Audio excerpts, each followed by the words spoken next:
So what can we say about the Amiga years? Well, probably not too much at this stage. Just having watched this immediately on launch, we don't really want to spoil the details of the film for you. But what we can do with kind of no spoilers is tell you a few reasons why you just can't miss this film if you love the Amiga, but also if you love video games history.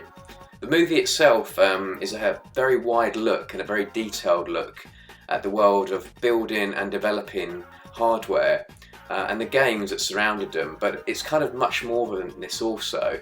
We won't say where the film starts, because that would be a giveaway, but from the very beginning we were amazed at the content that came up from the start, and it really surprised us in a good way of how the filmmakers had taken us from those early days.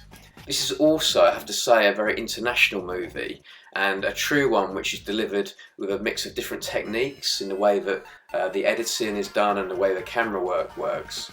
So we kind of all have an idea. Obviously the Amiga did end, but what we don't know is how and why in detail. So there's a whole bunch of information that is a black hole, and I would say that the Amiga years fills it. The innovations, the dreams and the amazing results that were achieved. This was technology, but also this was a bit of tech that opened our world to amazing possibilities. You've got to take yourself right back to those early days of the 80s and the mid 80s, the kind of technology we had and how this then really took us to the next level. It's about the inspirational people that were part of the Amiga and also those that influenced it as well. So Apple, Atari, Magnavox, and there's others. This is all kind of told alongside what else was going on at the time in those early days. You get the personal stories from those who are actually part of the Amiga. These are guys from all over the world who have come together to narrate the real history of how the Amiga came about, how it developed, and the story kind of to now as well. You've got games. I mean, there's loads of games. Some are obscure, some are big titles, but we won't tell you what they are because you obviously want to see for yourself. It's all in there, the demo scene, music, technology, hardware, deep kind of stories about the actual tech side, which is great. So for now, just enjoy the trailer coming up, and when you get to watch the real thing, I'd say dim the lights, turn your mobile off, and just take yourself back, and those memories will start flooding back to you as well. Hope you enjoy the movie when you get to see it. Thanks very much.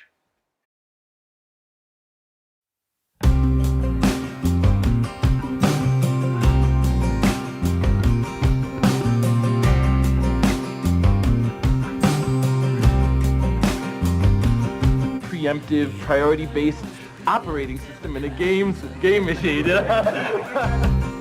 And then they come to their senses. I still remember rocking it when I was younger than today. The first thing that came to mind is, what in the hell have we done here to this industry?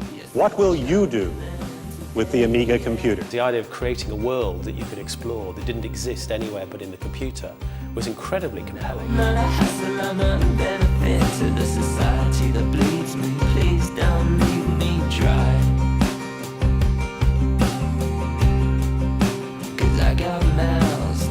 I wanted something that could be expanded into a real computer. Everyone understood the Amiga computer really well, everyone in that entire organization. It was frightening. It was exhilarating.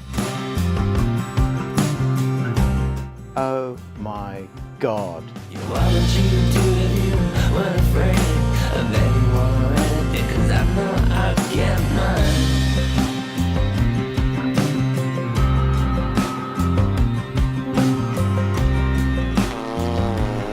I suppose one way to look at it is it's almost like your graffiti art, the quality graffiti art. It's that to me is what it is for the games industry. It's kind of, that is like the graffiti artists, but they're using demos. So when we come to my senses, I still remember telling you that everything will always be. There was total panic. There were people jumping out windows, throwing discs out windows. Before the black and white turned to grey, yeah. I told everybody on Saturday night, we're going to rename the company. I really wanted to focus on graphics. At that time, it was really new. Bob up there being the showman. Groups of pixels and stamp them in as brushes. So I was doing that. Both RJ and I are sleeping on the floor. I wanted real graphics. And we would write it in such a way that kept it fun. It felt like a piece of quality. So it was really pushing everything to limits. Twice the throughput performance. Purely a technical challenge for him to prove he could do it.